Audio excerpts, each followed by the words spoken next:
US naval ship enters India EEZ. What? United States naval ship has entered into India's exclusive economic zone in Lakshadweep Islands. ठीक है? तो without taking the consent of Indian government, due to which, and not only that, the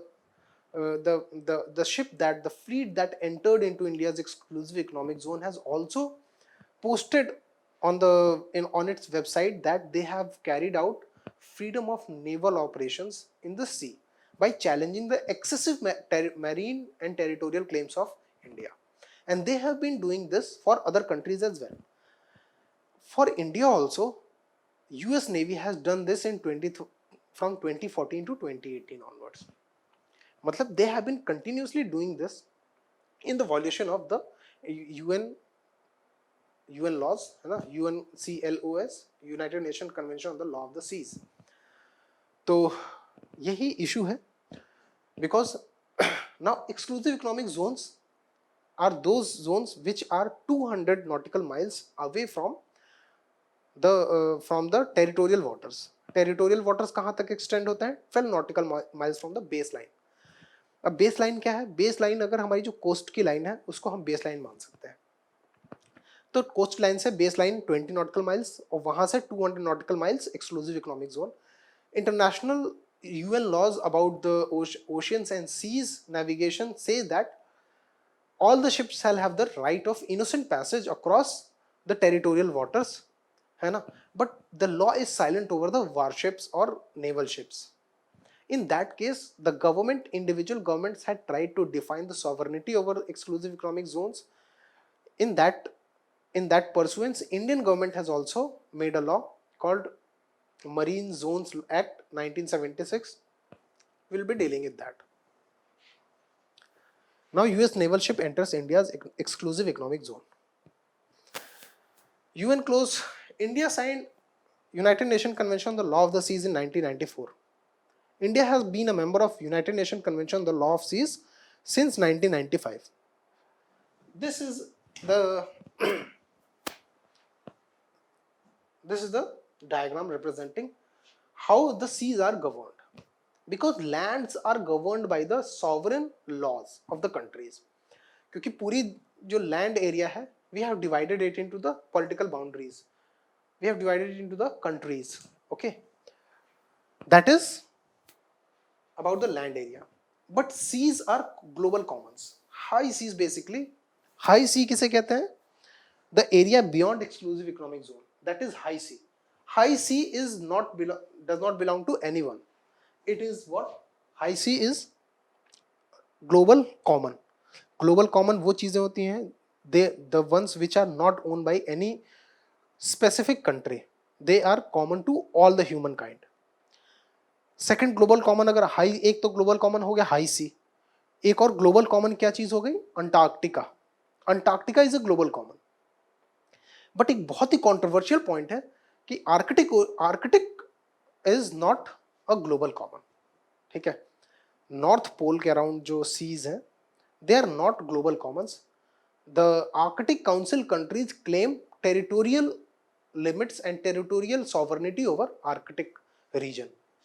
okay, तो अगर prelims में question आएगा global Commons के बारे में, तो high seas is a global common, space is a global common, moon is a global common, cosmos is a global common, but what territorial waters are not global commons. Arctic is not a global common. Antarctica is a global common. Understood? So there is a very rich irony in the fact that United States Navy has tried to challenge the excessive territorial claims of Indian government. Okay, या India का excessive territorial claims को challenge किया है United states की navy में. इसमें बहुत ज्यादा आयरनी है, rich irony.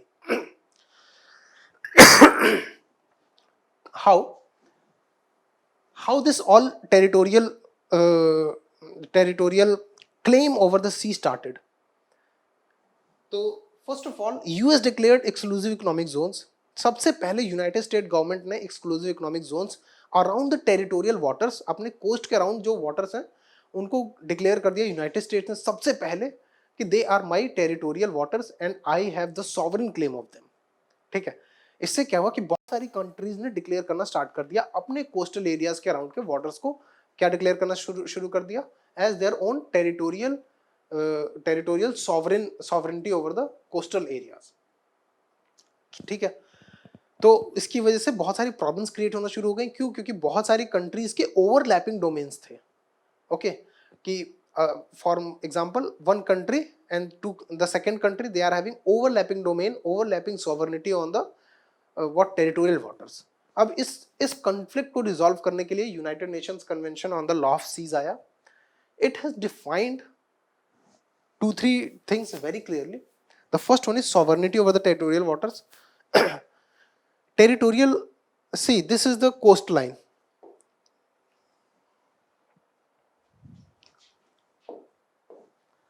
This is coastline. Okay, coastline से 12 nautical miles is what? Territorial sea. Territorial sea के ऊपर फुल सॉवरेनिटी है जिस जो कंट्री है उसकी। दैट इज, इस कंट्री के पुलिसिंग लॉज, मरीन लॉज और टेरिटोरियल लॉज एप्लीकेबल हैं for any activity under this region. Okay, अब यहां से 12 नॉटिकल माइल्स और कंटीजियस जोन है। कंटीजियस जोन वो एरिया है जहां पे इस कंट्री के बहुत सारे लॉज एप्लीकेबल हैं, बहुत सारे लॉज एप्लीकेबल नहीं है। Okay, it was made a kind of buffer zone kind of thing, so that fishing activities and the coastal communities can thrive easily. The third extension is from this point, from this dotted line है ना, territorial waters के territorial sea के end से 200 nautical miles seawards will be called exclusive economic zone. Exclusive economic zone का meaning हुआ exclusive. That means no other country can use this zone for economic purposes. Exclusive मतलब exclusion of other countries, to the exclusion of other countries. Okay, now exclusive economic zones define होने के बाद high seas are global commons. They are not owned by any specific country. तो ये तो हो गया definition.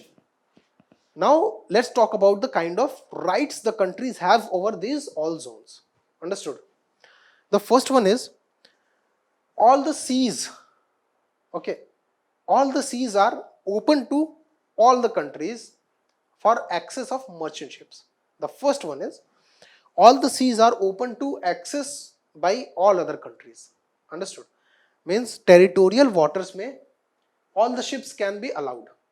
That is under United Nations Convention on the Law of the Seas, कि all the ships are allowed in all the areas, and that is called right of innocent passage. That is called right to innocent passage. Okay, right to innocent passage. अब right to innocent passage क्या है? Right to innocent passage means any ship that is passing through the territorial waters or exclusive economic zone or any such area will not carry on any activity that threatens the sovereignty of the country, the economic zone through which you are passing. Okay, that is called right to right to innocent passage. Okay, UNCLOS laws are, the first one is right to innocent passage. मतलब all the ships, the UNCLOS laws is silent over military ships. Okay, military or naval ships, but it says that territorial waters में सारी ships को right of innocent passage है. सारी ships means military as well as economic. Okay, now the second one is delineation of territories, as we saw in the previous slide, कि how the territory is being delineated into territorial sea, contiguous zone, and the third one is what? Exclusive economic zone. Sovereignty of the territorial waters. Sovereignty of the territorial water means every country has the right to form laws. Okay, has the right to form laws for governing the territorial seas. Understood?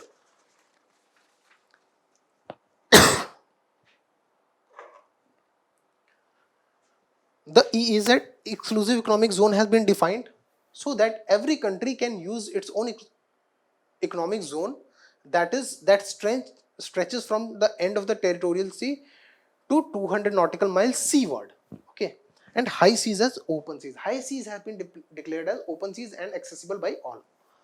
Understood? So India has also formulated laws. Now India's Maritime Zones Act 1976 says that India has sovereignty over the territorial waters. The second one is all ships have the right of innocent passage except military ships, except warships. India का law clearly state करता है कि all the ships have a right of innocent passage, but the warships do not have the right of innocent passage. That is, even if a warship is not doing any harm, is not threatening any kind of sovereign rights of the India, even then the warship cannot have the right of passage through the India's territorial waters. India का law ये कहता है. Now, in the pursuance of this act, regulations under the act were passed in 2009 that delineated the Lakshadweep using straight lines. Now, delineation of using straight line क्या है? The first one is map of Lakshadweep. You can see this is Kerala, Calicut, Cochin. Sorry. ठीक है, ये सारे India के islands हैं. Understood? This is called archipelago. ये आर्चिपेलेगो जो भी कह लो, बात एक ही है. This archipelago means a distribution of islands that form one entity. ठीक है, तो Lakshadweep is under the territorial governance of India. Okay, तो इंडियन गवर्नमेंट ने क्या किया? under the rules of 2009, Indian government drew straight lines to delineate. ठीक है, outermost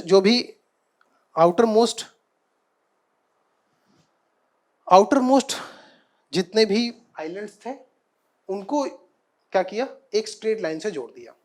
Now, what are the laws regarding the delineation of the territories that we are going to see? The first law is कि straight lines can be drawn. Okay, straight lines can be drawn. For example, अगर India के coast को define करना है तो एक straight line ऐसे draw की जा सकती है. Okay, because the coast is very inundated. Inundated means, for example, the coast is like this, है ना, ऐसे, है ना. तो एक स्ट्रेट लाइन ड्रॉ की जा सकती है, but that straight line should not be such that artificial territorial claims are being made, है ना, कि अगर ये हमारी कोस्ट ऐसे है तो हम ऐसे लाइन नहीं ड्रॉ कर सकते हैं, because that will make extend the territorial claims of India to this portion, है ना. तो that is an artificial extension into the artificial sea, है ना. ये sea word extension है, artificial extension. Understood? So that cannot be done. But second, that is one law of the UNCLOS, straight lines के regarding. The second is, अगर कोई country archipelagic है, for example Maldives is an archipelago country, है ना, क्योंकि इसका बहुत long territorial expansion नहीं है. It is a group of islands in the sea, है ना. तो अब ये इन countries को right है straight lines draw करके territory delineate करने का. What they can do is they can delineate. Otherwise, अगर कोई एक island है, for example there is one island, है ना, ऐसे है, तो Indian government cannot draw straight lines like this. Okay, understood? तो you cannot draw straight lines like this. तो अगर आपका island है तो you will have to delineate island with this kind of territory. Understood? You cannot draw lines that extend your territorial claim into artificially. ठीक है, but there is a law for archipelagic islands. Archipelagic मतलब a group of islands that constitute a sea, that constitute a country. Sorry, अगर ये Lakshadweep was not a part of India, then use of straight lines like this will be correct. But since this is a part of India itself, the territorial countries do not have the right to draw straight lines for the for the islands that are separated like this. Understood? मतलब जो countries territorial हैं वो अपने islands के protection के लिए ऐसी straight lines draw नहीं कर सकती हैं. Understood? Moreover, the law requires that the law, because you can see that all the water that is covered within this zone is called internal waters. ठीक है, इंटरनल वाटर्स. और अब यहां से इस स्ट्रेट लाइन से 12 नॉटिकल माइल्स टेरिटोरियल सी, okay, और 200 nautical miles इस लाइन से हो गया एक्सक्लूसिव इकोनॉमिक जोन. तो इंडिया ने 2009 में एक रिजोल्यूशन जो मैरीटाइम जोन्स एक्ट के अंदर में रूल्स बनाए, उस रूल में ये किया कि we will be drawing straight lines because not only India, other countries also have done this. So what US government thinks is, what US government did is, कि US government is using its FONOP,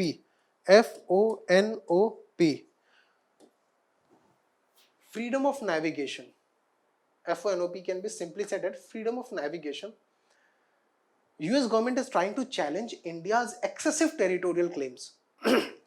US government is saying that ऐसे lines draw करके islands बना लेना India का excessive territorial claim है. Excessive means beyond its own ability. India cannot do this, and that is why they have entered like this. To challenge India's excessive territorial claims, they have entered into India's exclusive economic zone like this. Okay. Now this is the same thing. Okay. But the rich irony which I was talking about is that United States has not signed, neither ratified United Nations Convention on the Law of the Seas. It is not a signatory to the UNCLOS law. Okay, India is a signatory to the UNCLOS law, but United States is not a signatory to the United Nations Convention on the Law of the Seas. So, moreover, this is more ironic, and this gives a very wrong signal because this has happened within the 3 weeks of conducting the first Quad summit. ठीक है, तो that China and all these countries can have substantial they can have substantial doubts about the efficiency of Quad when such kind of naval infringement is done by the member countries of the Quad itself. ठीक है, the second point of contention is India, although India's territorial claims might be excessive, ठीक है, but United States has not actively pursued the FONOP into the excessive territorial claims of UK or Australia. These countries also have made such kind of arrangements, but United States has not challenged that excessive territorial claims of UK or Australia. Understood? So that is the problem. See, this is Galapagos, a group of islands, Galapagos Islands. Galapagos Islands is very important from the study of evolution because Darwin went here. ठीक है, the islet Darwin. There is one islet also that is named on the Darwin. There are special birds, Darwin's finches, that Darwin studied here, and then he formulated his whole theory of evolution. ठीक है, so these are group of islands, Galapagos Islands in the Pacific, South Pacific. They are owned by Ecuador, this country, Ecuador. Now you can see the Ecuador has also delineated, although Ecuador is a territorial country, it has delineated its archipelagic islands on the basis of straight lines. Okay, so India is not the only country that has drawn straight lines for its archipelagic islands, but other countries also have done this. Understood?